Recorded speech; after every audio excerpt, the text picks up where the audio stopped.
A central tenet of democratic societies is that political enfranchisement matters.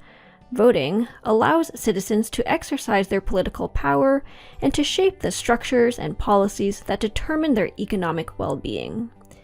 This principle underlies the belief that winning the right to vote is especially crucial for disadvantaged minority groups.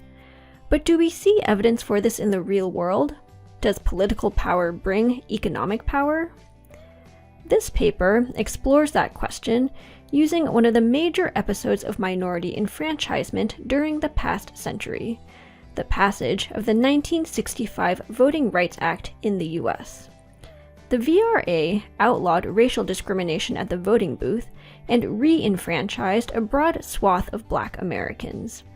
Though the 15th Amendment of the US Constitution asserted all men's right to vote, by the early 1900s, nearly all Southern states had passed Jim Crow laws that effectively prevented Black adults from voting. Thus, the right to vote was a central plank of the civil rights movement in the 1950s and 60s, and the signing of the VRA re-enfranchised a large segment of the Black electorate. To what extent did this expansion in political power improve the economic status of Black Americans? Investigating the link between political voice and economic empowerment is especially relevant in this context, as gaining equal access to employment opportunities was the most important policy issue to Black Americans at the time. Did protecting the right to vote help achieve this goal? The authors focus on evaluating the impact of Section 5 of the VRA, which, for many decades, was its strongest provision. Section 5 gave federal authorities the power to oversee the election process in areas of the country where minorities' right to vote had been most suppressed. Examiners were appointed to ensure that Black voters were not blocked from registration lists or polling places, and each of these jurisdictions was required to pre-clear any change to electoral procedures with federal authorities. This figure shows the set of jurisdictions that were subject to Section 5 oversight under the VRA, and makes clear that a simple comparison between VRA and non-VRA parts of the country would largely devolve to a comparison between the South and the North, two areas that differed substantially along multiple dimensions.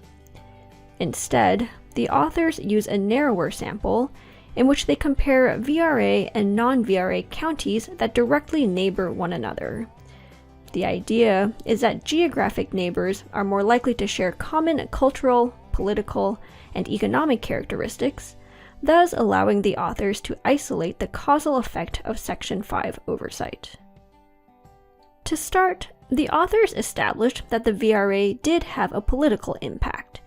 Their estimates indicate that federal oversight increased voter turnout by 6.5 to 11.5 percentage points in covered jurisdictions between 1948 and 1980.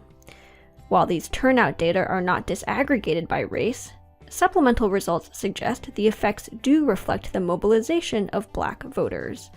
While the statute increased registration of both Black and white voters, it produced much larger increases in Black registration, and the effects on voter turnout are stronger in areas with higher Black population shares. Turning to the central question of this paper, the authors then show that this political empowerment had economic consequences. In particular, the VRA reduced the racial wage gap in covered counties. This figure shows that the narrowing of that gap was driven by both an increase in Black wages and a modest reduction in white wages.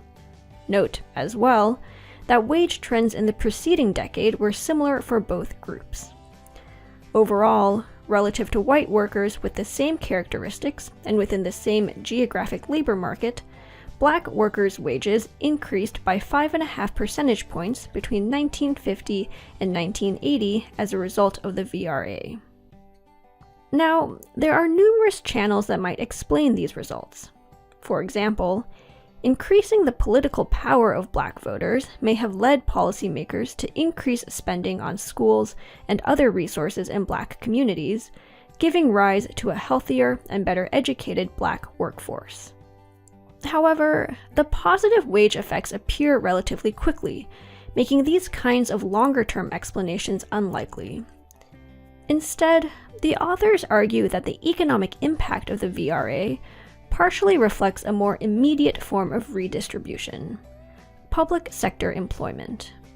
Post-VRA, Black workers in covered counties were 2 to 4 percentage points more likely to receive a government job relative to white workers. This is notable, as public sector workers enjoyed a substantial wage premium over their private sector counterparts. For Black men, the premium was as high as 20%, and the authors show that greater demand for Black workers in the public sector pushed up Black wages in the private sector as well.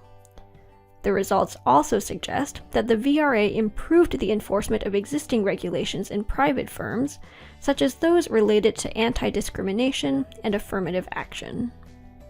Thus, this paper provides evidence that the political changes made possible by the VRA led to labor market adjustments that improved the economic status of Black Americans.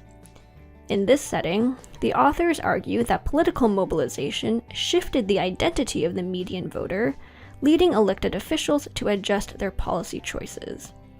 While there are other potential channels, this is one mechanism through which political empowerment can lead to economic empowerment. To read more on this topic, you can check out the paper's references to other related research. This includes many papers studying the post-1950s convergence in the racial earnings gap, work on the role of the public sector in explaining Black employment trends, and research more broadly on the economic effects of minority political representation.